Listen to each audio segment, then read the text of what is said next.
ये क्षार युग्म का अनुक्रम है जो पढ़ने के अभिविन्यास को समान रखने वाले दोनों लड़ियों में एक जैसा पढ़ा जाता है।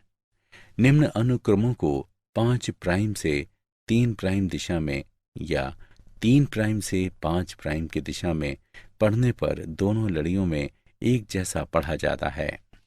5 prime GAATTC 3 prime, 3 prime CTTAAG 5 prime.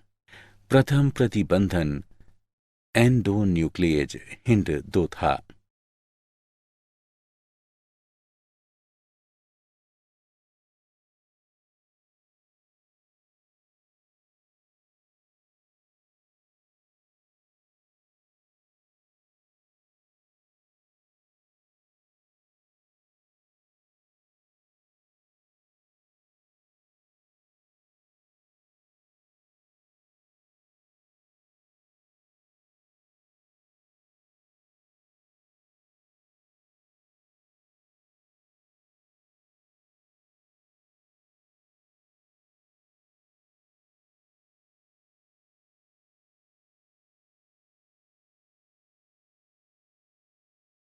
प्रतिबंधन एंडोन्यूक्लियेज enzyme की क्रिया द्वारा पुनर्योगज डीएनए के निर्माण में चरण।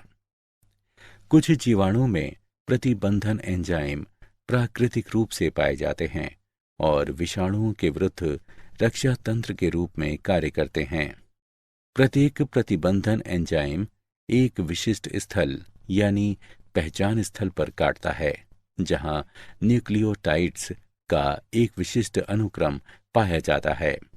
प्रतिबंधन एंजाइम EcoR1 में निम्न पहचान स्थल होते हैं: GAATTC, CTTAAG। इसका अर्थ है कि EcoR1 इस अनुक्रम में केवल G और A के बीच काटेगा। चरण 1, EcoR1 के लिए पहचान स्थल युक्त डीएनए का एक खंड नीचे दिया गया है। चरण 2, EcoR1 डीएनए लड़ी को पहचान स्थल पर काटता है G और A के बीच। चरण 3, डीएनए लड़ी विखंडित हो जाती है। इससे खुले न्यूक्लियोटाइड्स या चिपचिपे छोर वाले डीएनए खंड उत्पन्न होते हैं। अन्य प्रतिबंधन एंजाइम उदाहरण के लिए हिंड 2 में सीध में काटता है और बंद न्यूक्लियोटाइड वाले डीएनए खंड उत्पन्न करता है। ये खंड अनासंजी सिरे कहलाते हैं। चिपचिपे सिरे और अनासंजी सिरे एक अन्य डीएनए एंजाइम लीकेज द्वारा बंधन कहलाने वाली प्रक्रिया में आपस में जोड़े जा सकते हैं। डीएनए लीकेज डीएनए की मरम्मत और प्रतिकृतियन में शामिल होते हैं। लीकेज का कार्यबंधन कहलाने वाली प्रक्रिया में डीएनए खंडों को पुनः जोड़ना है।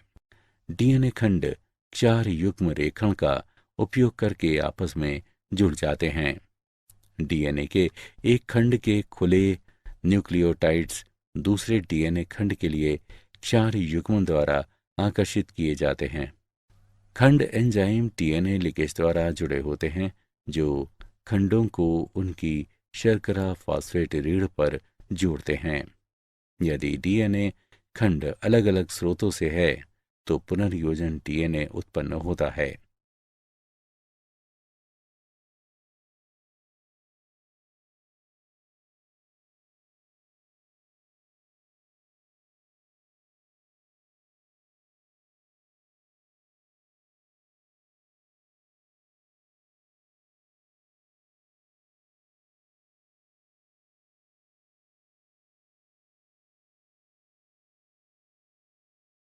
डीएनए का उत्पादन।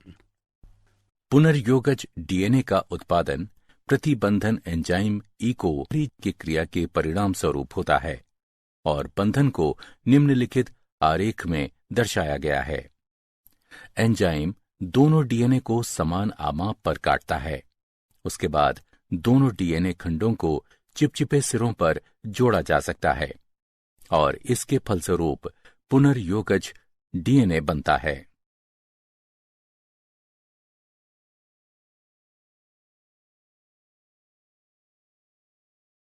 डीएनए खंड का पृथक्करण एवं विलकन। डीएनए खंडों को जेल इलेक्ट्रोफोरेसिस यानी विद्युत कण संचलन का उपयोग करके अलग किया जा सकता है। विभिन्न आकार वाले अणुओं को सरंध्री स्पंज जैसे मैट्रिक्स में अलग करने के लिए इलेक्ट्रोफोरेसिस में विद्युत धारा का उपयोग किया जाता है। बड़े अणुओं की तुलना में छोटे अणु जेल रंध्रों से बहुत आसानी से गति करते हैं। फिल चाप्र, जो सैमब्रुक और बिल सागडेन ने अत्यधिक शुद्ध समुद्री घास से बने एगारोज जेल का उपयोग करके डीएनए इलेक्ट्रोफोरेसिस तकनीक विकसित की है। जेल को विद्युत प्रवाहित होने वाले लवण विलयन से भरे टैंक में डुबोया जाता है। पिपेट का उपयोग करके डीएनए प्रतिदर्श को एगारोज जेल में बने स्थानों में लाता जाता है। डीएनए प्रतिदर्श रंगहीन होते हैं, लेकिन शोधकर्ता नीले रंग की ट्रैकिंग डाई मिलाते हैं। इससे प्रतिदर्शों को लादना और जेल से होकर डीएनए